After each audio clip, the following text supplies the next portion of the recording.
buenas tardes.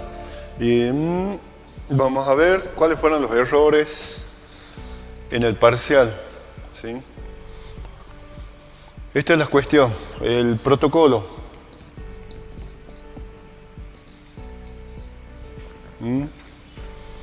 El slice o el corte, ¿sí? Era de 6 a 8 milímetros, ¿sí? Es discutible lo que ustedes decían de 1 milímetro, ¿sí? Eso sube la dosis del paciente, ¿sí? Encima, si es un tomógrafo matricial o de los nuevos adaptativos, ¿no es cierto?, no tiene el corte de 1 milímetro. Por lo general tiene 64 cortes de 1 milímetro, ¿sí? O 16 cortes de 1 milímetro o 320 cortes de 1 milímetro, ¿sí? Por lo tanto, si ustedes tienen un tomógrafo como el que tiene Swiss Medical, ¿sí?, en una vuelta y media hicieron el tórax completo. Mientras que en este tuvieron que dar 5 vueltas y en este tuvieron que dar 10 vueltas del tubo. Con una vuelta de esto, con una rotación, cubren 5 rotaciones de esta y 10 rotaciones o 20 rotaciones de esta, ¿sí? Entonces, por ende, el tiempo del estudio va a ser menor y la dosis al paciente va a ser menor, ¿sí? Por eso era el no elegir el corte de 1 milímetro. Podría haber sido 5 milímetros, ¿sí? El corte máximo que le habían enseñado a ustedes. Después, el scope view, ¿no es cierto? Puede haber sido frontal y perfil, ¿sí? Bueno, ¿cuántos cortes son? Dependiendo. Si son 6 y tiene 43 centímetros, la matriz es como un chasis de 35 por 43, ¿no es cierto? De hecho, si eligen 8 cortes, acá, ¿cuánto va a haber? ¿Cuántos cortes va a haber acá? 6 cortes de 8 milímetros. Si eligen 5 milímetros, va a haber 8 o 9 cortes aproximadamente de 5 milímetros. ¿Por qué?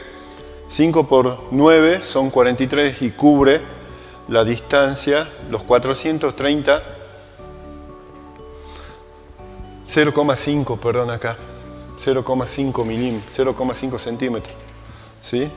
0,8. Aumenta la cantidad de cortes, perdón, disculpen, ¿sí? Serían 43,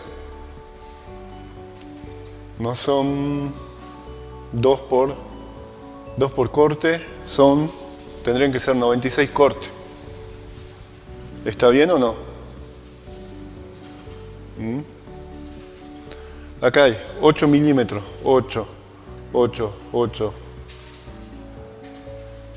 16, 32, 16, 32, 48. 48 milímetros son 4,8 centímetros, ¿sí? Así que son 10 más. Aquí hay 1, 2, 3, 4, 5, 6. 60 cortes. Aproximadamente. Si ustedes usan un multi-slice, ¿sí?, y tienen 64 cortes, esto se reduce a la mitad o menos a la mitad, ¿sí? Entonces, lo ideal es que sean 8 milímetros para que seleccionen la cantidad de cortes que pueden realizar en el estudio, ¿sí? La matriz para hacer el estudio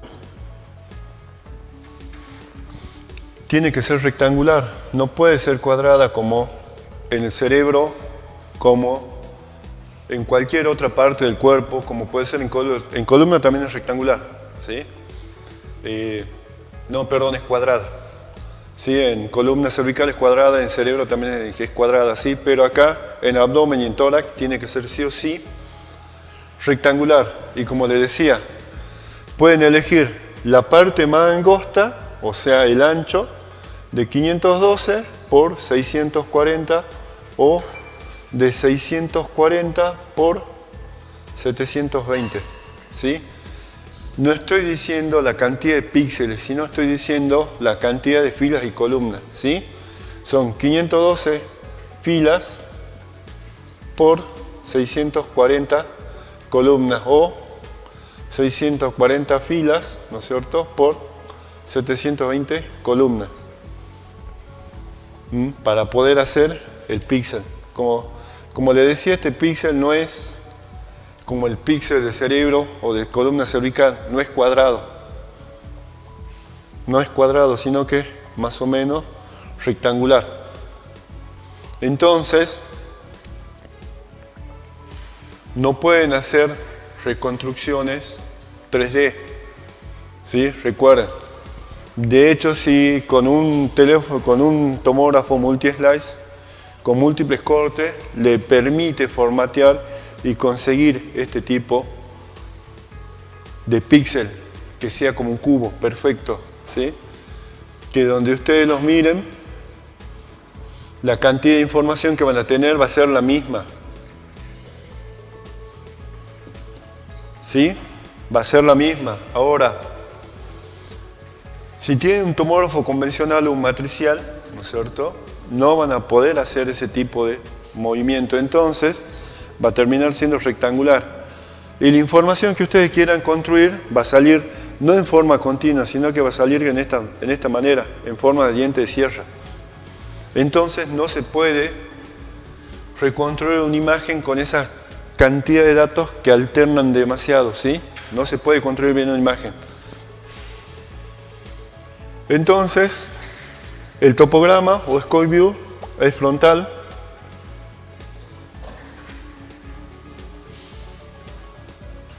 Es frontal, ¿no es cierto? ¿Sí?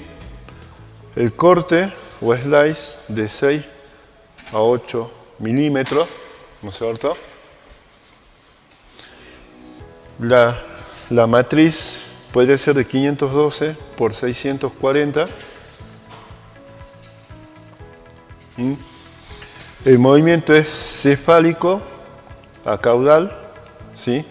O sea que va de la cabeza hacia los pies. ¿Sí? ¿Cómo lo ubican? Como decía su compañera, desde la séptima vértebra cervical, ¿sí?, hasta el diafragma. ¿Sí? Si empiezan desde arriba. Si empiezan desde abajo, desde el diafragma hasta la séptima vértebra cervical. ¿Sí? Una vez que hicieron eso, ¿qué es lo que hacen? Si encuentran el proceso solitario, por lo general un proceso solitario puede ser un NPS, ¿sí?, o una masa mediastínica. ¿Sí? El nódulo pulmonar solitario está en el tejido pulmonar y la masa mediastínica está en el mediastino. Puede estar en el timo, en el corazón o en cualquiera de las partes de, ¿no es cierto?, de lo que es el mediastino, ¿sí? Dependiendo de eso, ustedes tienen que seleccionar cuál va a ser su filtro, ¿sí?, para el estudio, ¿sí? Y eso a qué le tienen que agregar la ventana y el centro de ventana. O sea que la ventana, si está en el pulmón, tienen que elegir sí o sí ventana pulmonar. Ahora, si está en el mediastino, sí o sí tienen que elegir ventana mediastínica. Ahora, es una masa que no sabemos qué es, si es sólida o si es líquida, ¿no es cierto? Entonces, para mejorar el contraste, tal vez yo le pregunto a ustedes, ¿no es cierto? ¿Qué pasa si yo elijo filtro óseo? Antes de ponerle el realce, o sea, antes de ponerle el medio de contraste radiológico al estudio. ¿Qué sucedería? ¿Me brindaría mejor información? Este corte de 6 o de 8 milímetros me alcanzará para una masa, para una cosa esta que sea pequeña. O cuando esté haciendo el estudio tengo que cambiar la estrategia del corte, parar el equipo o programarlo directamente que haga de 6 a 8 milímetros hasta cerca del borde del proceso, ¿sí? Y de ahí paso de que puedo pasar a 1, 2 o 4 milímetros en el proceso, o sea, en la lesión que estamos encontrando. ¿Sería válido o no sería válido? Sí es válido, digamos. ¿Comprenden? ¿Y por qué le colocaría el filtro óseo? Porque el filtro óseo me ayudaría a mí o me mejoraría el contraste para distinguir qué tipo de lesión es. ¿Sí? Es medio raro utilizar en tejido blando el filtro óseo porque está justamente diseñado para mejorar el contraste en los huesos, ¿sí? Pero en este caso lo que ayudaría es a mejorar la imagen que uno tiene de este proceso, ya sea en el mediastino o en el pulmón.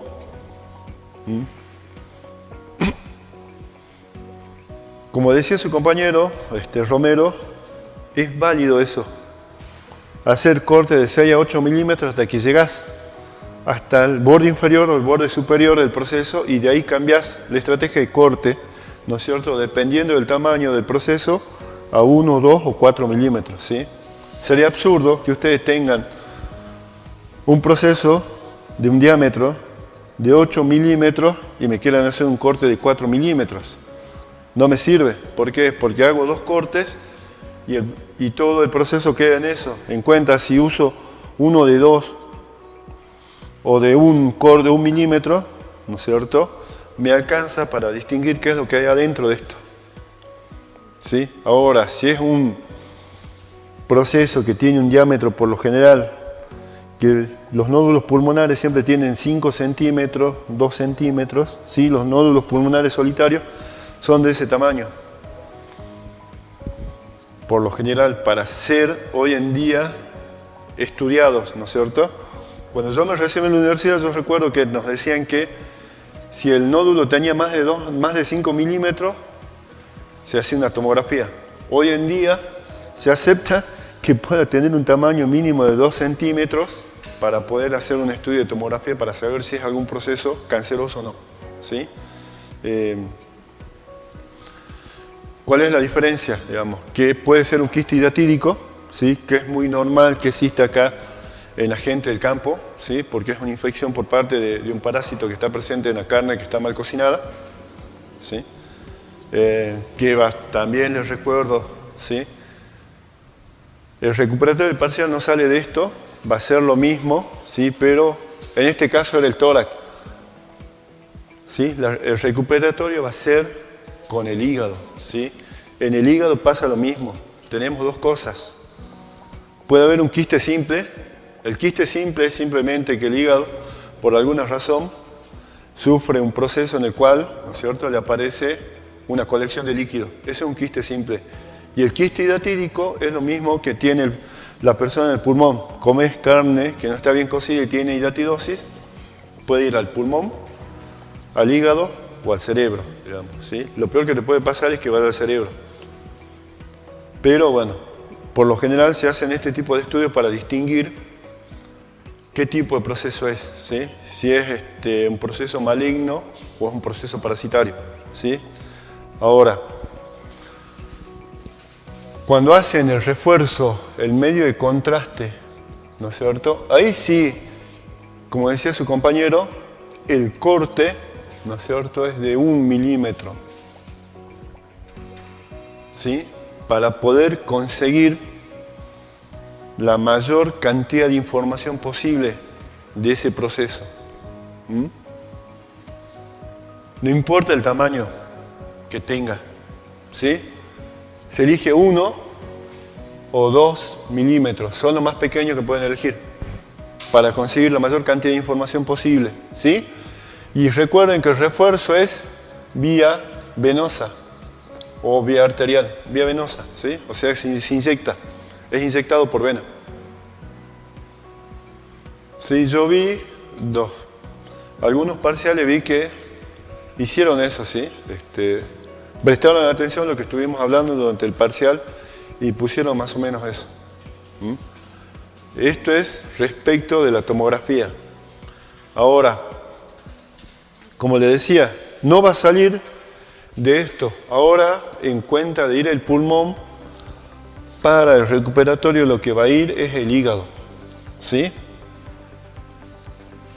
Así que todos tienen protocolos de hígado, en todos los libros, en el Boltranger, en el Bushom. No, en el Bushom no tiene protocolo. El Merrill Ballinger que yo le pasé, ahí tienen protocolos, ¿sí? Más o menos le explican cómo funciona, ¿sí? O si no, yo más tarde les subo un protocolo de tomografía de un Siemens que se utiliza en la clínica o en el hospital Santa Sofía, Reina Sofía de Navarra, que habla sobre este tipo de estudios, ¿sí? Yo pensé que se lo había subido, pero se ve que no, ¿sí?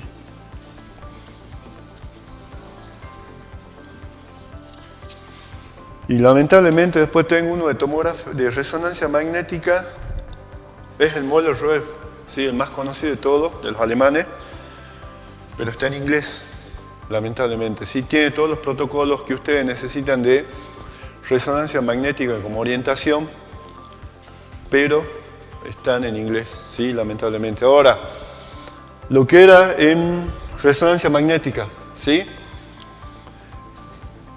TSE es turbo, spin, eco, ¿sí? Es una variación de quién, del spin eco, ¿sí? Estaba ponderada en T2, quiere decir que es para ver líquido. En este caso es líquido cefalorraquídeo, ¿sí? Tenía un ETL, quiere decir un tren de disparo, ¿no es cierto?, de 22. ¿Qué significa eso? Que ustedes tenían, si querían dibujar la secuencia, era un disparo de 90 grados, ¿sí? Y era 1, 2, 3, 4, 5, 6, 7, 8, 9, 10, 11.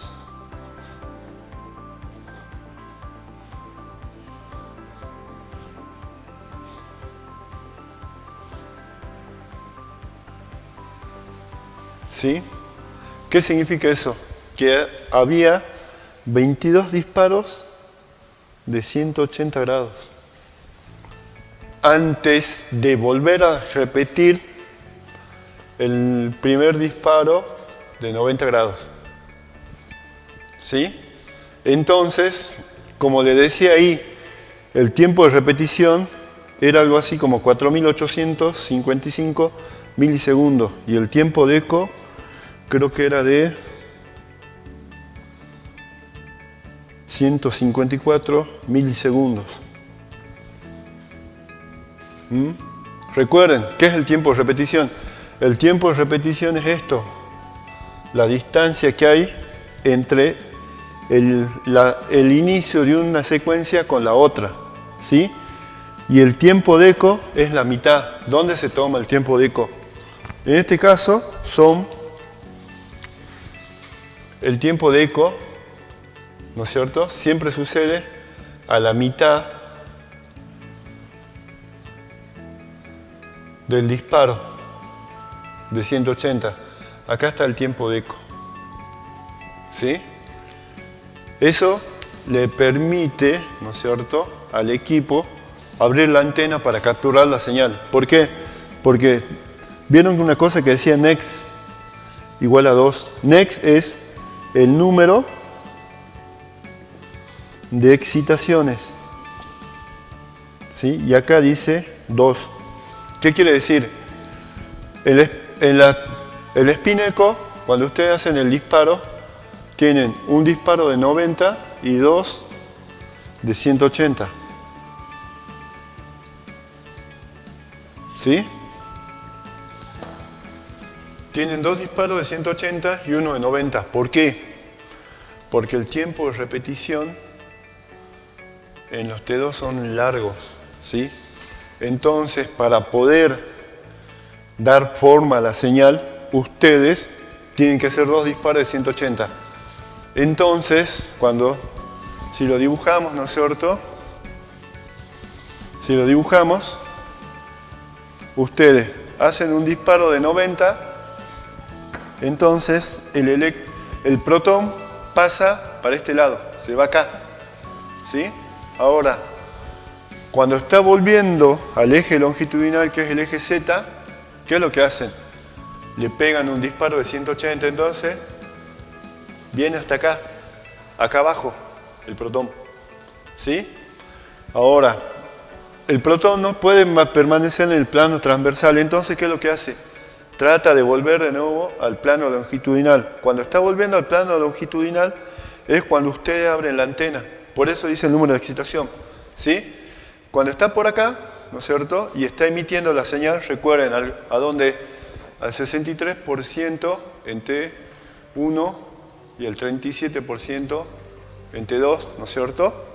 Le dan otro disparo de 180 y vuelven a abrir de nuevo la antena, ¿sí? Cuando está bajando para acá, está volviendo al eje longitudinal, ¿sí?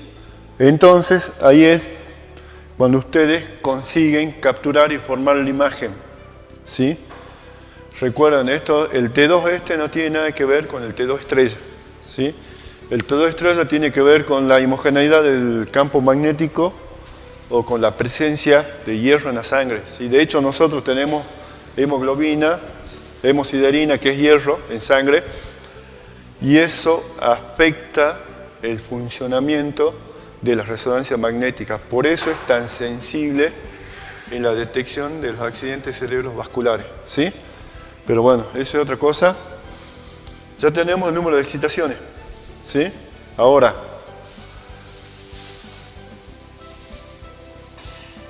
¿cuántos cortes decía que tenía? 19. ¿Sí? Decía que la matriz, el campo de visión era cuadrado de 240 milímetros. Ahora, ¿cuánto tiempo tarda el estudio? El tiempo total era multiplicar la cantidad de cortes a modo burdo, ¿no? Esto puede ser 4 segundos o 5 segundos, ¿sí? Por 2. ¿Sí? Esto daba 152 segundos o 190 segundos. ¿Sí? Eso traducido son 2 minutos 32 segundos o 3 minutos 10 segundos. Entonces, lo que ustedes tenían que poner era que hay 19 cortes, la matriz, el FOB es cuadrado de 240 milímetros o 24 centímetros y le decía la matriz. Decía bien clarito ahí en inglés matriz, 512 por 512 cuadrada. 512 filas por 512 columnas. Entonces lo que ustedes tienen que poner, turbo spin echo, 19 cortes, un FOB, ¿no es cierto?, de 24 centímetros, una matriz cuadrada de 512 filas por 512 columnas, el tiempo de excitación, el número de excitaciones, el número de veces que abría la antena para ver el estudio, para capturar la señal, 2, ¿no es cierto? El tiempo podía ser 2 minutos 32 segundos o 3 minutos 10 segundos. Ahora, ¿cómo llena el espacio K? ¿Sí? Por cada disparo llena 44 filas. Perdón. Sí, 44 filas del espacio K.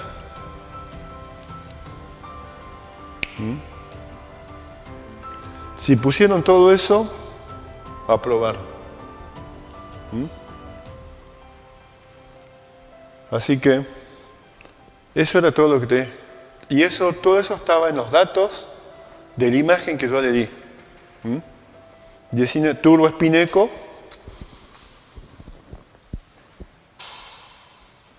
...19 cortes, perdón, esto también tenían que ponerlo. Esto también, T2, ¿sí? ¿Cuál era el tren de disparos? ¿Sí? El ETL, el tren de disparo, para turbo Spineco en este caso es 22, ¿sí? Es más o menos como una secuencia rare, o una T2 pesada como de Siemens. Recuerden que yo les expliqué lo que era una T2 pesada de Siemens. Es una turbo Spineco donde ustedes hacen un disparo de 90 grados y hacen 256 disparos de 180. O sea que si ustedes tienen una matriz cuadrada de 512 por 512, con el primer disparo ya llenaron el espacio K que están haciendo el estudio. Así que si pusieron todo esto para el parcial, aprobaron. Hasta la próxima. Bien.